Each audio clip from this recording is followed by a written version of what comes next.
नमस्कार, मैं हूं अभिषेक जोशी और आप देख रहे हैं हमारा खास कार्यक्रम खास मुलाकात। आज की इस खास मुलाकात में एक ऐसी शख्सियत से आपको रूबरू करवाएंगे जो किसी परिचय की मोहताज नहीं है। पुलिस बनना आसान नहीं होता साहब, बहुत सारे अरमानों को दिल में दबाना पड़ता है और विपरीत परिस्थितियों में भी मुस्कुराना पड़ता है। कपासन के थानाधिकारी हिमांशु सिंह राजावत इस वक्त हमारे साथ हैं और सर से हम जानेंगे सबसे पहले उनका छोटा सा जीवन परिचय, उसके बाद इनके जीवन के उन अनछुए पहलुओं को आप तक पहुंचाएंगे जिसे आप सभी जानना चाहते हैं और समझना चाहते हैं। सर, उदयपुर न्यूज़ में बहुत बहुत स्वागत है। Thank you very much. Sir, अपने बारे में थोड़ी सी डिटेल हमारे दर्शक जानना चाहेंगे। आपकी शुरुआत कहाँ से हुई, जन्म कहाँ हुआ और किस तरह से पुलिसिंग में आए सर? देखिए, मैं एक सामान्य परिवार से बिलोंग करता हूँ और पाली ज़िले के बाली तहसील में एक छोटा सा गांव है बीटवाड़ा, वहाँ का मैं मूल निवासी हूँ। ज़्यादातर मेरा समय मेवाड़ में ही गुजरा है, मैंने पढ़ाई वगैरह भी यहीं की है और मेरे कॉलेज जो शिक्षा है वो भी उदयपुर में हुई है, भोपाल नोबल्स जो महाविद्यालय है वहाँ पे। और बचपन से खेलकूद और स्पोर्ट्स और थोड़ा सा नौकरी के प्रति एक वो होती है, सामान्य परिवार से जुड़े होते तो कहीं ना कहीं सरकारी सेवाओं में जाने की एक उम्मीद सी रहती है, तो उसके लिए कोशिश भी की और मेरी इच्छा थी यूनिफॉर्म सर्विस ज्वाइन करने की, तो बस पुलिस में आ गए इधर। सर, पुलिस में काफ़ी लंबे समय से आप पुलिसिंग कर रहे हैं, कैसा लगता है जब आप समाज में जाते हैं या उन लोगों के बीच में जाते हैं और जो आपको मान सम्मान मिलता होगा आपकी कार्यशैली के कारण भी? कई सारे पुलिस ऑफिसर्स हैं जो कोशिश करते हैं, प्रयास करते हैं, उन लोगों को भी क्या कहना चाहेंगे और आपको कैसा लगता है? देखिए, पुलिस में भर्ती होना ये तो है ही, लेकिन उसके बाद में पुलिस में भर्ती होकर के पुलिस की जो आज के जो चैलेंजेस हैं, पुलिस के जो काम हैं, उस काम में जो जनता की जो कसौटी उसमें आप खरे उतरना, ये बहुत महत्वपूर्ण बात है। आप उनकी उम्मीदों पे कितना खरा उतरते हो, उसके आधार पे जनता आपसे प्यार करती है। और जहाँ तक मेरी बात करूँ तो सभी जगह जहाँ जहाँ भी मैंने अपनी सेवाएं दी है, तो मुझे पूरा जो जनता को जो मैं दे सका, बेटर जो बेस्ट दे सका मैंने दिया और जनता ने भी मुझे उसी स्नेह से मतलब रखा। और जहाँ जहाँ भी मेवाड़ में मेरा पोस्टिंग हुआ, मुझे इस तरह की कोई चीज़ ऐसे समझ में नहीं है कि जिसमें पुलिस के प्रति थोड़ा बहुत ऐसा हो कुछ, तो अच्छा अनुभव रहा है मेरा पुलिस की सेवाओं में। सर, तमाम दर्शकों को बताना चाहेंगे कि हिमांशु सिंह राजावत सर की जब भी बात करते हैं तो इनकी फ़ैन फॉलोइंग की सबसे पहले बात करनी होती है और अगर इनकी फ़ैन फॉलोइंग की बात करें तो इनकी लिस्ट काफ़ी लंबी है। आम जनता के साथ कई सेलिब्रिटीज़ भी ऐसे हैं जो इनकी फ़ैन फॉलोइंग लिस्ट में हैं। यह हमारे लिए भी गर्व की बात है कि मेवाड़ के ही हिमांशु सिंह राजावत की फ़ैन फॉलोइंग इतनी बड़ी है कि बॉलीवुड स्टार्स भी इनकी फ़ैन फॉलोइंग लिस्ट में आते हैं। आपको बता दें कि चित्तौड़गढ़ में सिम्बा के नाम से सर फेमस है, इनको सिम्बा के नाम से एक प्रसिद्धि मिली हुई है। सर, क्या कहना चाहेंगे जब आपको सिम्बा के नाम से पहचाना जाता है? नहीं, ये एक थॉट है किसी का, ऐसा कुछ नहीं। लोग कहते हैं, हमने सुना है। मैं एक सामान्य पुलिस अधिकारी हूँ और जैसे दूसरे सामान्य अपना काम करते हैं, मैं भी करता हूँ अपना काम के सबके अपने अपने अंदाज होते हैं। और मैं अगर मुझे अच्छा समझते हैं और मुझे लोग पसंद करते हैं, उसके पीछे मैं सोचता हूँ कि उनकी नज़रें मेहरबान है मेरे ऊपर, ऐसा कुछ विशेष नहीं है। और बस कार्यप्रणाली का अपना अपना एक तरीका होता है, तो कार्यप्रणाली को पसंद किया जाता है, इसी वजह से फ़ैन फॉलोइंग लिस्ट हम देख चुके हैं। हाँ, मेरा एक पेज चलता है, उसमें काफ़ी लोग हैं, करीब 45,000 लोग हैं उसमें। तो वो पेज, एक पेज मैनेजर है मिस्टर दिनेश, वो चलाते हैं। तो उसमें देशभक्ति की चीज़ें और हमारे पुलिस से जुड़ी हुई चीज़ों को समावेश है उसमें, और उसके आधार पे काफ़ी लोग जुड़े हुए हैं। और इसका कुछ फ़ायदा हमें ऐसे भी मिलता है कि कुछ जैसे चीज़ें जो हम पुलिस डिपार्टमेंट के जो चीज़ें हम बताना चाहते हैं अगर जनता को, तो जनता तक पहुंचाने के लिए जो है वो आसान हो जाती है और वो जल्दी हमारी बात को सुनते हैं, समझते भी हैं। सर, आपके कुछ केसेस हैं जो काफ़ी चर्चित हैं, उस बारे में बात करना चाहेंगे, उस विषय पर बात करना चाहेंगे। एक बच्ची के साथ रेप हुआ, उसके बाद उसकी बॉडी को झाड़ियों में फेंक दिया गया, उसको छुपाने का प्रयास किया गया। उस केस को आपने बड़ी जल्दी खोज निकाला था, क्या केस थे सर इस तरह के? हाँ, एक ऐसा केस था, मैं भदेसर थानाधिकारी पद के ऊपर था, 2018 की घटना है ये। तो एक 4 साल की बच्ची को घर से अगवा करके ले गए और उसके माँ बाप को भी उसको पता नहीं था। माँ बाप इस मुगालते में रहे कि वो पड़ोसी के वहाँ बच्ची सो गई होगी, लेकिन जब सुबह तक जब उसका पता नहीं चला तो आसपास में ढूंढा तो एक झाड़ी के अंदर वो लहूलुहान अवस्था में पड़ी मिली। तो पुलिस थाने के जहाँ बदेसर जहाँ हमारा पोस्टिंग था, जहाँ थाना था, वहीं आसपास की घटना थी, तो हमें इमीडिएट हम लोग वहाँ पहुँच गए। वहाँ जाने के बाद सबसे पहले तो मैं ये कहूँगा कि वो बच्ची इतनी बहादुर थी, मतलब उसको जीना था, तो इतनी गंभीर अवस्था में होते हुए भी वो ज़िंदा रही। उसका हमने मेडिकल वगैरह कराया, सारा ट्रीटमेंट वगैरह भी हुआ उसका। और उसके बाद में हमने साइंटिफिकल जो एविडेंसेस लिए, एफएसएल का भी मदद ली हमने। हमारे सीनियर्स ने भी काफ़ी हमको सपोर्ट किया, उन्होंने भी हमको मार्गदर्शन दिया। और मतलब आप मान सकते हैं कि हम 24 घंटे में इस केस का खुलासा कर दिया था हमने। और खुलासा करने के बाद में हमने इस केस का पीछा भी किया। एक केस ऑफिसर स्कीम जो पुलिस डिपार्टमेंट ने अभी जो चला रखी है, उसमें उस केस को लिया और उसमें जो कल्प्रिट था उस मुलजिम को ताउम्र, जब तक वो जीवित रहेगा तब तक जेल में रहने की सज़ा हुई है। ये हम सब पुलिस के जो अधिकारी कर्मचारी और जो हमारे साथ जुड़े हुए हैं सबके लिए गौरव की बात है कि उम्र कैद ना होके ताउम्र उसको सज़ा, जब तक वो जीवित है, जब तक उसकी सांसें हैं, तब तक वो जेल में रहेगा। तो एक बहुत अच्छा केस लगा। एक केस और था सर इसी जिले में एक केस और था। एक आदिवासी कन्या थी, 8th क्लास में पढ़ती थी, प्रतापगढ़ ज़िले की। तो उसको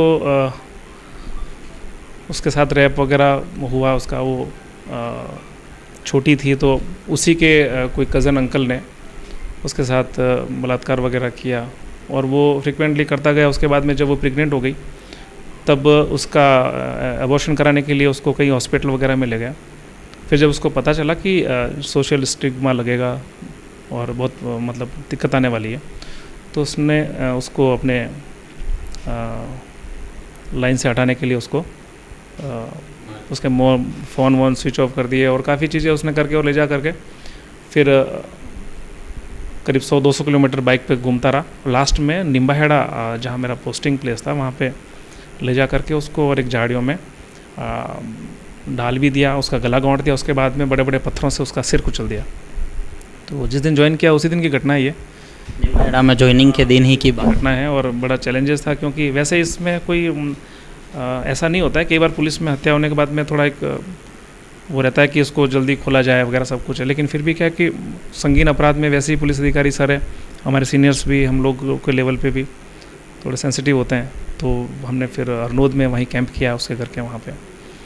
और पहले तो गांव वालों ने हमें बात करना ही उचित नहीं समझा। फिर 2-4 दिन में जब धीरे धीरे वो एट होम हो गए तब सारी बातें डिटेल्स ली और हमने काफ़ी अच्छा एविडेंस कलेक्ट किया। उसमें फिर एक लालाराम मीणा करके था, उसको हमने अरेस्ट किया। तो एक गरीब आदिवासी बच्ची थी, उसका परिवार में कोई ज़्यादा था नहीं उसको फॉलो करने वाला, लेकिन फिर भी पुलिस का एक नैतिक दायित्व और कर्तव्य भी है कि वो इस तरह के केस जो है वो सुलझाए। और हमने उसमें हमारे एसपी साहब ने भी इसमें काफ़ी मदद की। पास एसपी साहब को बात करी उनसे और वो केस हमने खोला और अभी वो जेल में है जो अभियुक्त। तो आपने कई सारे केस खोले हैं, लेकिन एक बात सर यहाँ पर आती है कि पुलिस कभी भी नाकाबंदी करती है तो गाड़ियों को रुकवाती है, लोगों के चालान बनाती है, पूछताछ करती है, लेकिन आपने सर एक ट्रेन को नाकाबंदी के दौरान रुकवाया था सर। वो क्या 10 लाख रुपए की लूट का कोई मामला था जिसमें आपने एक ट्रेन को रुकवा कर आरोपियों को पकड़ा था सर, वो इंसिडेंट? देखिए अजमेर में एक घटना हुई थी ऐसी, जहाँ पे 10 लाख रुपए लूट करके तमिलनाडु में एक तिरची जगह है, वहाँ की एक गैंग है। ये लोग लूट खसोट भी करते हैं और पुराना सोना देना वगैरह, कुछ जादू टोने ऐसे करके भी लूटते हैं वो लोग। तो वहाँ के जो एसपी साहब हैं राष्ट्रदीप सर, उन्होंने कॉल किया था कि इस तरह से वो ट्रेन है निम्बाड़ा से होकर गुजरेगी। और जब उनका कॉल आया तो मेरे पास सिर्फ 10 मिनट थे और वो निम्बाड़ा थाना और रेलवे स्टेशन नियर बाई है, 100 मीटर की दूरी पर है। तो जैसे ही फ़ोन आया तो मतलब सीट से उठकर हम ऐसे ही सब भागे, जिसके पास जो हथियार मिला सब दौड़े। और मतलब हमारे टीम वर्क इतना अच्छा था कि हम सभी लोग एक साथ, कोई भी नहीं रुका थाने में, सभी दौड़ के गए। तब तक हम जब पहुँचे तब तक सामने से ट्रेन भी आ चुकी थी। फिर हमने उस ट्रेन को घेर दिया और ट्रेन का एक्चुअली 2 मिनट का स्टॉपेज रहता है वहाँ पे। तो हमने 12 उसमें बोगी थी, सभी बोगी में गए और हमारे साथ चैलेंज ये था कि उसमें मोबाइल में उनके फ़ोटोग्राफ जो हमको भेजे थे उसको देख करके पहचानना था कि वो लोग कौन हैं। और सभी अलग अलग डिब्बों में बैठे थे, उसके बावजूद भी हमने 4.5 मिनट में उन सभी 9 लोगों को हमने पकड़ लिया और फिर हमने अजमेर पुलिस को दिया, उनसे इंट्रोगेशन भी किया। तो हाँ, ऐसी घटना हुई थी वो जिसे हिमांशु सिंह राजावत शायद ऐसे पहले थानाधिकारी होंगे जिन्होंने एक ट्रेन को नाकाबंदी के दौरान रुकवा कर 4.5 मिनट में 9 आरोपियों को 10 लाख रुपए की लूट के जो आरोपी थे उनको पैसों के साथ पकड़ा और अजमेर पुलिस को सुपुर्द किया। सर के जीवन के से जुड़े अनछुए पहलू हम उदयपुर न्यूज़ की इस खास मुलाकात कार्यक्रम में आप लोगों तक पहुंचा रहे हैं। बढ़ेंगे अगले सवाल की ओर और सर से जानेंगे वो 7 साल जो सर ने सीखचों के पीछे गुजारे हैं। अमूमन खाकी आरोपियों को सीखचों के पीछे डालती है, अपराध करने वालों को सीखचों के पीछे डालती है, लेकिन बहुचर्चित सोहराबुद्दीन एनकाउंटर मामले में हिमांशु सिंह राजावत सर को भी 7 साल तक सीखचों के पीछे रहना पड़ा था। क्या कुछ अनुभव रहे उन 7 सालों में? क्या कुछ मानसिकताएं बदल पाई? क्या कुछ परिस्थितियां बदल पाई कि बरी होने के बाद और कोर्ट का निर्णय आने के बाद फिर से अपनी ड्यूटी पर उसी अंदाज से, उसी दबंगता के साथ फिर से ड्यूटी ज्वाइन कर पाएँ? सर, वो आपके जीवन से जुड़े 7 साल जानना चाहेंगे। सर, किस तरह से उन परिस्थितियों को आपने फेस किया होगा जिस दिन यह केस फाइल हुआ होगा और उसके बाद से जब तक कोर्ट से फैसला नहीं आया तब तक किस तरह से अपने आप को संभाला होगा? कई परिस्थितियाँ आई होगी, कई मानसिक दबाव आए होंगे, क्या कहना चाहेंगे? देखिए, टाइम क्या है, टाइम अच्छा और बुरा कैसा भी है वो एक्चुअली निकल ही जाता है। तो ऑब्वियसली वो बहुत ही मतलब एडवर्स टाइम था मैं और मेरी टीम के लिए, जो मेरे ऑफिसर्स वगैरह सबके लिए था। अभी उस सिचुएशन को हमने मतलब जेल में चले गए, नियति को जो मंजूर था हमने स्वीकार किया उसको, और वहाँ पे कैसे सर्वाइव कर सकते हैं और हमारे अपनी कानूनी जो लड़ाई है वो उसको वापस आगे लड़नी भी थी। और कहते हैं ना, थोड़ा विपरीत परिस्थिति के अंदर जो थोड़ा धैर्य रखे, संयम रखे और मनोबल को बनाए रखे तो बुरा वक्त गुजर जाता है। तो ऐसे कुछ हमारे सभी लोगों में था और हम लोगों ने उसको ठीक तरह से फेस भी किया और अपने आप को प्रोटेक्ट भी किया कि भाई इस केस में हम बरी हो जाएं। तो वो समय था और परिवार की ओर से थोड़ा रहता ही है, परिवार से भी दूर रहना था। हाँ, परिवार से दूर रहना था। फादर मदर भी ओल्ड एज में, तो उनको भी लगता था। और सभी लोग बोलते थे कि पुलिस में, एक्चुअली मेरी फैमिली में सब लोग बिज़नेस वगैरह में, तो बोले पुलिस में क्यों गया है, इसको आती नौकरी छोड़वा देंगे, ये सब कुछ चीज़ें चलती रहती हो। तो खैर ठीक है, लेकिन वो समय था और वो समय बीत गया। वो जस्ट दुस्वप्न कह सकते हो, नाइटमेयर था, वो ख़त्म हो गया। और बाकी मैं पॉजिटिव रहता हूँ, ऐसा कोई आगे का ऐसा नहीं कि उस चीज़ को बार बार मैं याद करूँ या उससे मुझे मतलब मेरा अपने आप का जो पॉजिटिविटी है उसको ख़त्म करूँ, वो चलता रहता है बस। सर, सिंघम कहे जाने वाले दिनेश एमएन सर की टीम में भी आप टीम में ही थे और उसके बाद एक इतना बड़ा जीवन में एक ऐसा परिस्थिति आई कि 7 साल तक आपको उन सीखचों के पीछे रहना होगा। दिनेश एमएन सर से भी कई बार मोरल सपोर्ट भी मिला होगा। किसी भी परिस्थिति को हैंडल करने के लिए कभी आपने उनसे कोई सजेशंस भी मांगे होंगे, उन अनुभव को साझा करें सर। नहीं, देखो, वो मैं दिनेश साहब के बारे में कहूँगा कि वो सचमुच अद्वितीय हैं, बहुत गज़ब के इंसान हैं वो। और मतलब उनके नेगेटिविटी तो उनके मतलब कहीं भी नहीं, उनकी लाइफ में कहीं नेगेटिविटी नहीं है। वो क्या, किसी भी सिचुएशन को फेस करने के लिए पहले तो उसको स्वीकार करते हैं और फिर अपने स्टाइल से उसको हैंडल भी करते हैं। जब ये नौकरी में थे तो बहुत ज़्यादा लगता था कि ये बहुत अच्छे पुलिस अफसर है, लेकिन मैं ये मानता हूँ कि जब वो जेल में आए तब भी बेसिकली क्या होता है, एक अच्छा इंसान होता है वो, एक अच्छा कोई भी काम करेगा, चाहे पुलिस अफसर हो चाहे कोई और भी सरकारी सेवा में हो, तब भी वो वैसे ही अच्छा काम करेगा। तो दिनेश साहब के साथ भी कुछ ऐसी चीज़ें हैं। और कहते हैं ना, जेल में रह कर के एक एडवर्सिटी के साथ साथ प्रॉब्लम ऐसी आती है कि आपस में कंट्रोवर्सी होती है, कन्फ्लिक्शन होने लग जाते हैं, आपस में लड़ाई झगड़े भी होते हैं, एक दूसरे को दोषारोपण होता है कि भाई अब जेल में चले गए, क्यों गए, किसकी वजह से गए, क्या कारण है। लेकिन वो मतलब दिनेश साहब के साथ में रहे तो कभी लगा नहीं ऐसा इस तरह से, मतलब लगता था गार्जियन साथ में ही है, ठीक है, जो कुछ भी जब भी अकेलापन महसूस नहीं हुआ उनके रहे। हाँ, वो समझते थे। और हमारी कभी कभी जो हमारे फ्रस्ट्रेशन भी होते थे, ऑब्वियसली होते ही हैं फ्रस्ट्रेशन जेल में, तो फिर भी वो सहन भी करते थे। और वो मतलब मैं तो यही कहूँगा वो गजब हैं वो, वो बहुत अच्छे इंसान हैं और वो उनसे कई सीखने को मिलता है। वो जितना अच्छा पुलिसिंग भी करते उतना धैर्यवान भी खूब है वो। सर, जिस दिन ये फैसला आया था और पहले दिन जब आपको सीखियों के पीछे जाना पड़ा होगा, तब क्या उम्मीद थी कि भाई आने वाले इतने साल में या इतने समय बाद हम फिर से अपनी ड्यूटी पर जा पाएंगे? तब क्या सिचुएशंस रही होगी? ये एक्चुअली हमें ये नहीं पता था कि हम इतने लंबे समय तक के लिए जेल जा रहे हैं। तो ये भी, इसमें भी एक बहुत अच्छी बात है कि मतलब आदमी अगर आशावादी रहेगा ना, तो किसी भी मंजिल तक पहुंचने के लिए वो धीरे धीरे खुश रहेगा और मतलब पहुंच जाएगा वहाँ तक। लेकिन अपने आशा छोड़ देगा तो वो ख़त्म हो जाएगा वो। बस इसी तरह से हमें ये पता नहीं था। हम सोचते थे कि हमारी बेल एप्लीकेशन लग रही है, फिर सोचा 15 दिन बाद डेट आ रही है, फिर कभी और आगे से आगे डेट बढ़ती रहती थी। तो एक आशावादिता थी कि कहीं ना कहीं कुछ ठीक होने वाला है, हो जाएगा। ऐसे करते करते जब पीछे मुड़ के देखा तो लगा 7 साल चले गए। पर ये था कि कुछ अच्छा होगा, और भारतीय न्याय प्रणाली जो है उस पर भी, जुडिशल सिस्टम पे बहुत फेथ है, तो कुछ अच्छा होना था, होगा। लेट मगर होगा, अच्छा होगा, ऐसा सोचते थे हम लोग। करीब 7 साल बाद फैसला आया।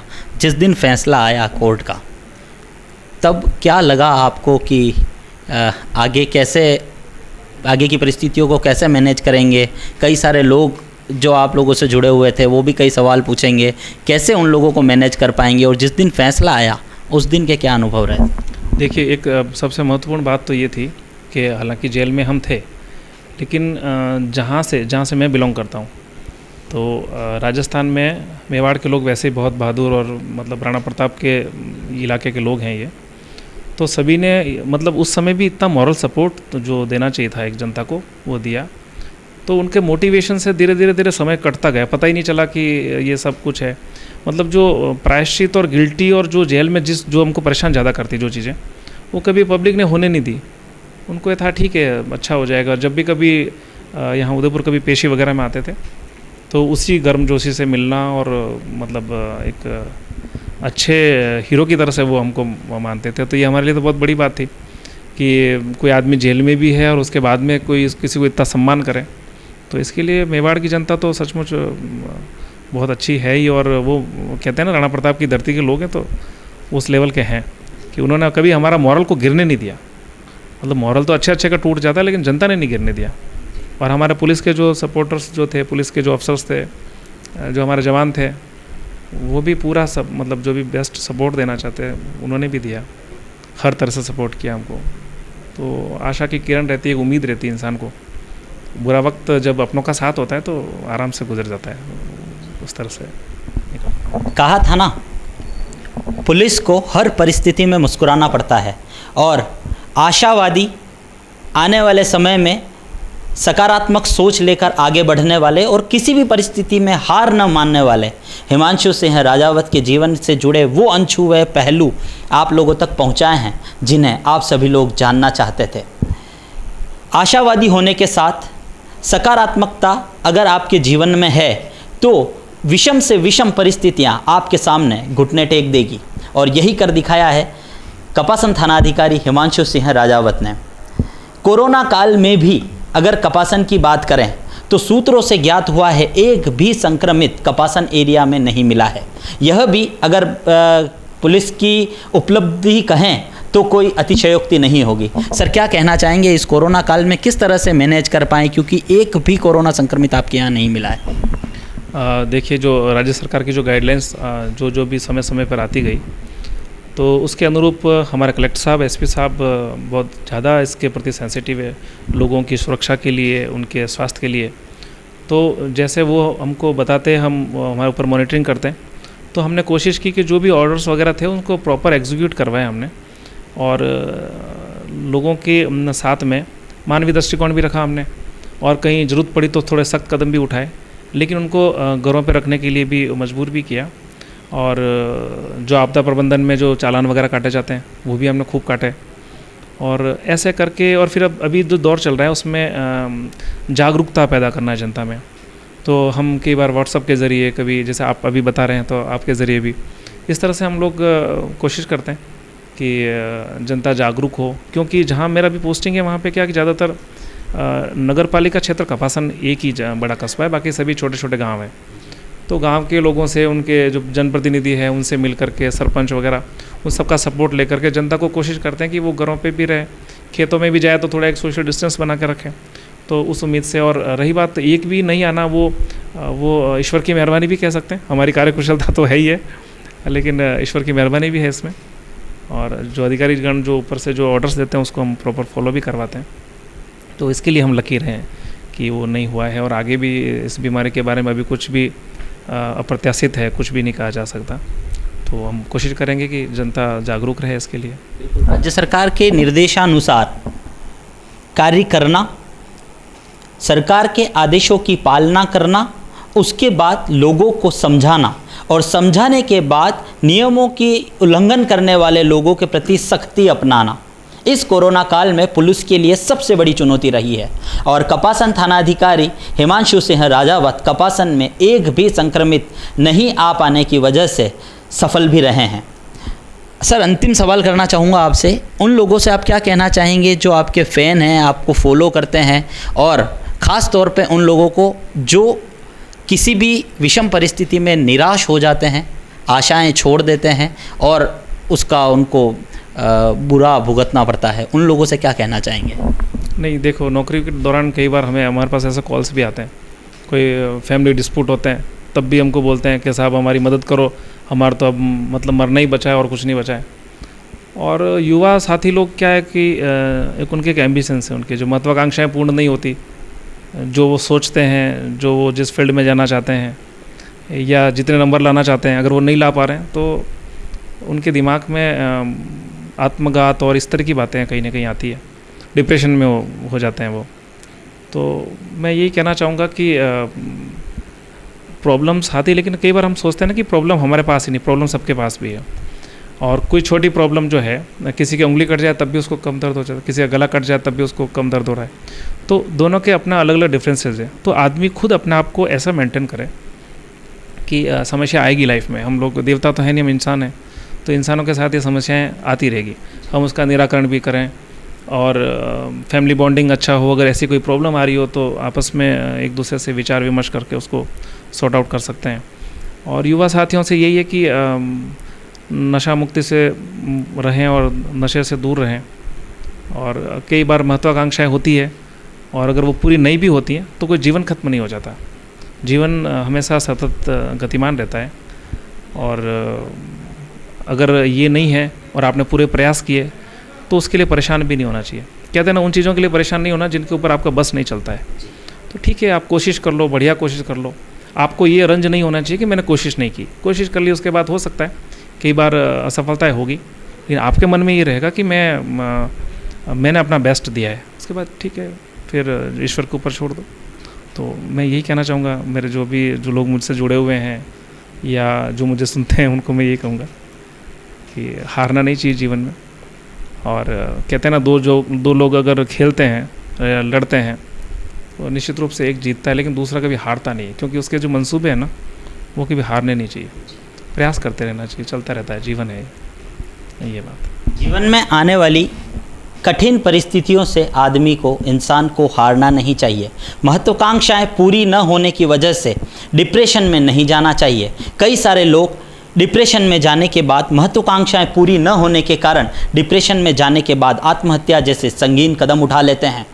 लेकिन सोचिए, हिमांशु सिंह राजावत सर जो इस वक्त हमारे साथ हैं, उनके जीवन में पुलिसिंग करते हुए 7 साल तक सीखचों के पीछे रहने जैसी कठिन और विषम परिस्थितियां आई थी। लेकिन सत्य परेशान हो सकता है, पराजित नहीं।